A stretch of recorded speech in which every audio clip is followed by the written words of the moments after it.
नमस्कार, शाम के 7 बज चुके हैं। मैं हूं अनामिका पांडे, आप देख रहे हैं उत्तर प्रदेश विशेष। किसान संगठनों का बुलाया भारत बंद अब खत्म हो गया है। आज सुबह 6 बजे से हुआ ये प्रदर्शन शाम 4 बजे तक चला। इस दौरान दिल्ली एनसीआर में जाम की स्थिति भी बन गई। गाजीपुर बॉर्डर पर किसानों ने जाम लगाया, जिसकी वजह से कई रास्तों को डायवर्ट कर दिया गया है। इस भारत बंद को कई राजनीतिक पार्टियों का समर्थन भी मिला। कृषि कानून के खिलाफ चल रहे प्रदर्शन के अब करीब 1 साल होने वाले हैं, लेकिन आज भी किसानों की समस्याओं का समाधान नहीं निकल पाया है और लगातार किसान संगठनों और सरकार के बीच गतिरोध बना हुआ है। और ये 2 तस्वीरें इस वक्त आपको हम दिखा रहे हैं। एक तरफ दिल्ली नोएडा को जोड़ने वाले फ्लाईओवर डीएनडी फ्लाईओवर की तस्वीर, जहां बहुत देर तक लंबा जाम लगा रहा। वहीं दूसरी तस्वीर आपको दिखा रहे हैं गुरुग्राम बॉर्डर की, जो कि दिल्ली का बॉर्डर भी पड़ता है। दिल्ली और गुरुग्राम को जोड़ता है ये, और इस जगह पर बहुत लंबा जाम लगा रहा। इन दोनों ही तस्वीरों को देखकर आप समझ सकते हैं कि आम लोगों को कितनी परेशानियों का सामना करना पड़ा। इस बीच राकेश टिकैत ने सोशल मीडिया के जरिए माफी भी मांगी। उनका कहना है कि अगर एक दिन लोगों को दिक्कतें हो रही हैं तो उसके लिए हम माफी चाहेंगे, लेकिन हम किसान पिछले 9 से 10 महीने से कुछ ऐसी ही परेशानी का सामना करना पड़ रहा है। सर्दी, गर्मी, बरसात, तीनों ही मौसम में हम इस तरह सड़कों पर बैठे हुए हैं, लेकिन सरकार हमारी नहीं सुन रही है। जब तक हमारी सरकार के कान तक आवाज नहीं पहुंचेगी, तब तक हम ऐसे ही बैठे रहेंगे। और इसका तरीका यही है कि अगर आम लोगों को दिक्कत होगी तो जाहिर तौर पर सरकार हमारी बात सुनेगी। और पहले भी राकेश टिकैत इस तरह की बात कह चुके हैं, और अब ये तस्वीरें देखकर समझा जा सकता है कि किसानों की जिद किस तरीके से आम लोगों पर भारी पड़ रही है। और ये तस्वीर इस वक्त आपको दिखा रहे हैं, एनसीआर की तस्वीर है।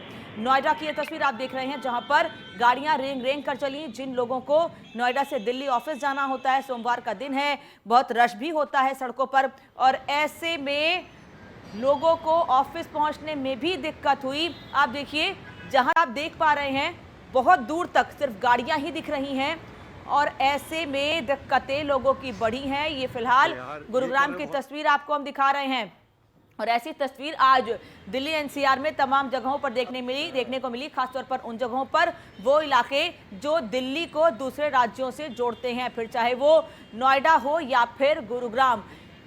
नोएडा जो कि उत्तर प्रदेश को दिल्ली से जोड़ता है, और गुरुग्राम जो कि हरियाणा दिल्ली का बॉर्डर है, वहां पर आज लंबा जाम लगा रहा। ऐसे में किसानों की जिद आम लोगों पर भारी पड़ रही है। यह जिद ही है जिसके चलते आम लोग परेशान हैं।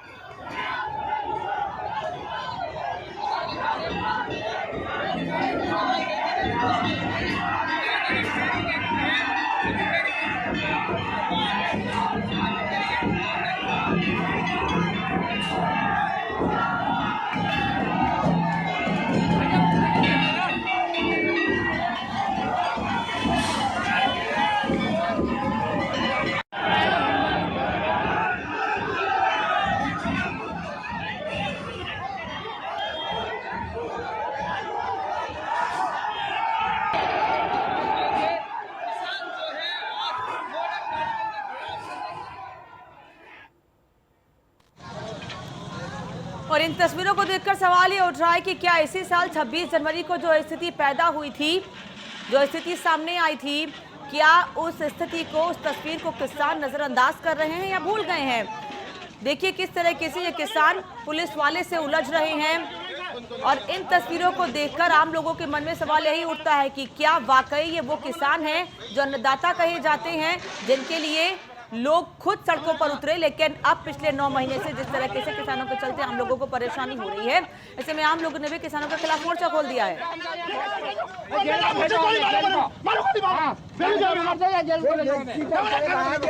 हमें भेजो जेल को, हम गए कई बार और नैनी जेल काटी हमने।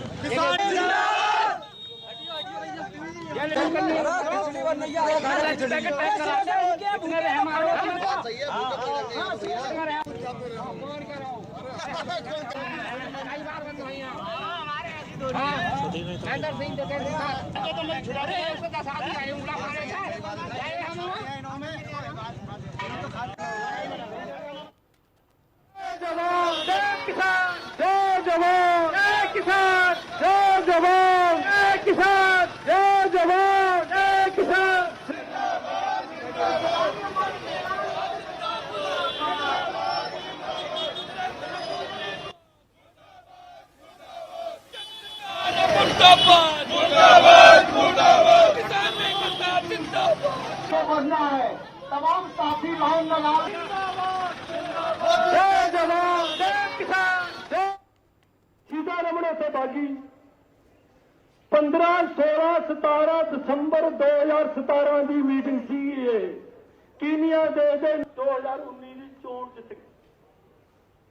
जित के फिर एक रूल किमें लागू करे ने साडे मंगले लीडर भी दसणगे पर सवाल है इस गल का कि जो लागू हो गए सीतारमण से बागी 15, 16, 17 दसंबर 2017 की मीटिंग।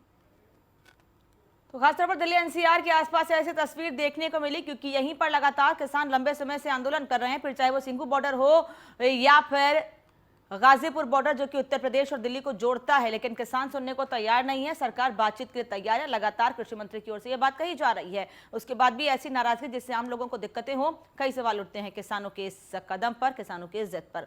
बढ़ते आगे, लखनऊ में एडीजी जोन SN सावत ने न्यूज 1 इंडिया से खास बातचीत की है। भारत बंद के आह्वान पर पुलिस कैसे सतर्क रही और लखनऊ जोन में शांति व्यवस्था बहाल करने की क्या व्यवस्थाएं की गई थी, सुनिए उनसे। अखाड़ा परिषद के अध्यक्ष नरेंद्र गिरी की संदिग्ध परिस्थितियों में मौत होती है, जिसके बाद यूपी पुलिस पूरे मामले की गहनता से पड़ताल कर रही है। हमारे साथ बातचीत करने के लिए मौजूद हैं ADG LO Prashant Kumar sir. Sir, अभी तक जांच कहां तक पहुंची है और अभी तक पुलिस की जांच में क्या कुछ साक्ष्य निकलकर सामने आए?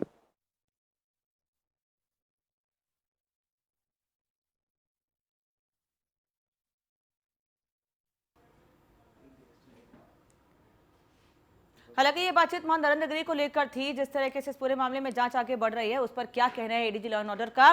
उनका साफ कहना है कि मामले में जांच आगे बढ़ रही है और सीबीआई जांच हो रही है, तो ऐसे में अभी फिलहाल कुछ कहना जल्दबाजी होगी। एक बार फिर किसानों की बात कर लेते हैं। लखनऊ में गन्ना मंत्री सुरेश राणा से हमारे संवाददाता मनीष मिश्रा ने खास बातचीत की है। इस दौरान उन्होंने कहा कि गन्ना किसानों को लेकर सीएम योगी ने फिर बहुत सारे काम किए हैं, हमारी सरकार में किसान खुशहाल है।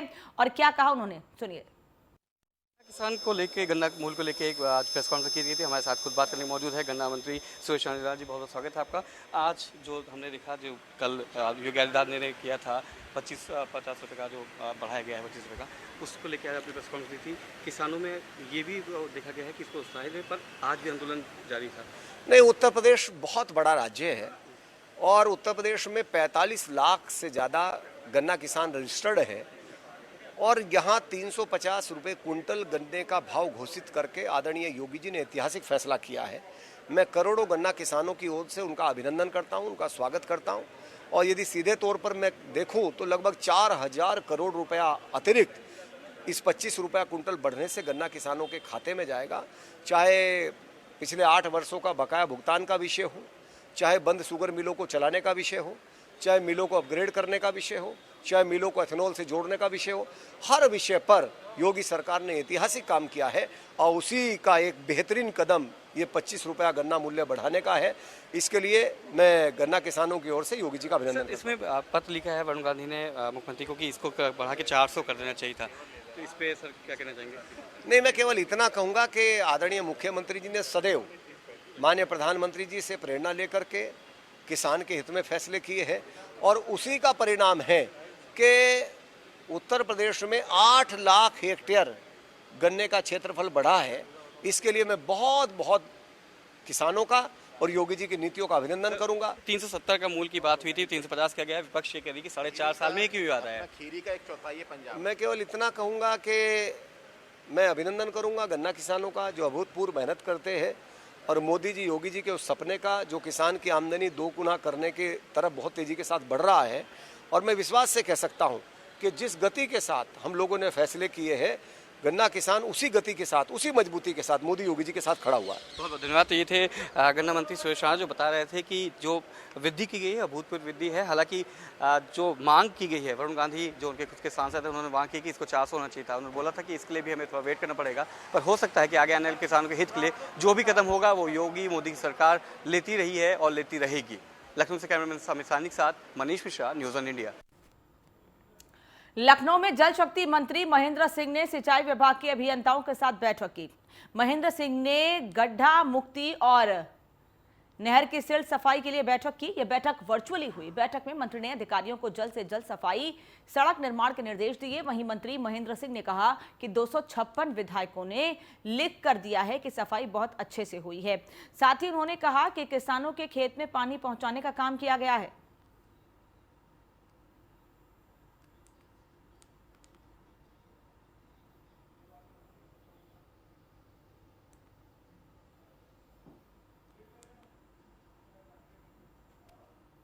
लखनऊ से बड़ी खबर, जहां जिला सहकारी बैंक से शिवपाल यादव का इस्तीफा सामने आया है। शिवपाल यादव ने चेयरमैन पद से इस्तीफा दे दिया है। जिला सहकारी बैंक के चेयरमैन थे शिवपाल यादव।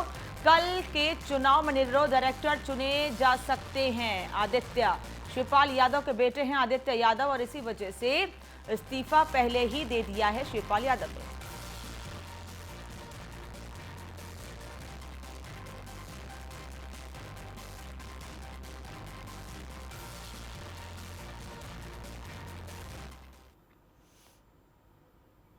और हमीरपुर से बड़ी खबर, जहां स्कॉट के सिपाहियों में जमकर मारपीट हुई है। बीजेपी राज्य स्तरीय निगरानी समिति सदस्य के स्कॉट के सिपाही थे, जिनमें आपस में ही गुत्थम गुत्थी हुई है। सिपाहियों ने एक दूसरे पर राइफल तक तान दी है। जमकर बवाल काटा है दोनों सिपाहियों ने। दरअसल पता यह चल रहा है कि शराब के नशे में धुत स्कॉट के सिपाहियों ने जमकर बवाल काटा। हंगामे से नाराज मंत्री ने सिपाही को फटकार लगाई है। पीडब्ल्यूडी डाक बंगले का ये पूरा मामला है। यह तस्वीर आप देख रहे हैं। स्कॉट के सिपाहियों ने जमकर बवाल काटा है और सिपाहियों के बीच हाथापाई हुई है। हालांकि इनको फटकार लगाई गई है और कार्रवाई की बात भी कही जा रही है। मारो ना, अब क्यों नहीं मार रहे? मारो। अलीगढ़ से खबर है, जहां मदरसे में मौलवी का कारनामा सामने आया है। आधा दर्जन मासूम बच्चों को जंजीरों में जकड़ा गया है। भीख नहीं मांगने के चलते मौलवी ने मासूमों को कड़ी सजा दी है। जंजीरों में पकड़े गए बच्चों का वीडियो भी वायरल हो रहा है। विरोध पर मौलवी ने लोगों के साथ मारपीट की। कोतवाली थाना इलाके के भूतपुरा का यह मामला है।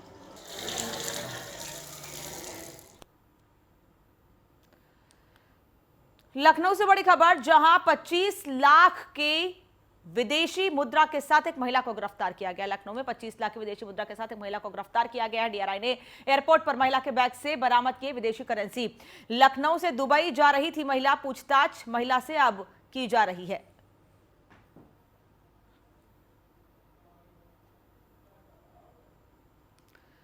सिद्धार्थनगर में सामुदायिक स्वास्थ्य केंद्र की तस्वीर सामने आई है, जहां कूड़े के ढेर में दवाइयां फेंकी गई हैं। मरीज और तीमारदारों का कहना है कि उन्हें दवाएं बाहर से खरीदनी पड़ती हैं और कूड़े के ढेर में जो दवाएं दिख रही हैं, उन दवाओं को देखकर लगता ही नहीं है कि दवाइयां एक्सपायर भी हुई हैं, जिसमें स्वास्थ्य विभाग पर कई सवाल उठ रहे हैं। मामले को लेकर जब डीएम से बात की गई तो उन्होंने कहा कि जांच करवाई जाएगी, जो दोषी पाए जाएंगे उनके खिलाफ कार्रवाई की जाएगी।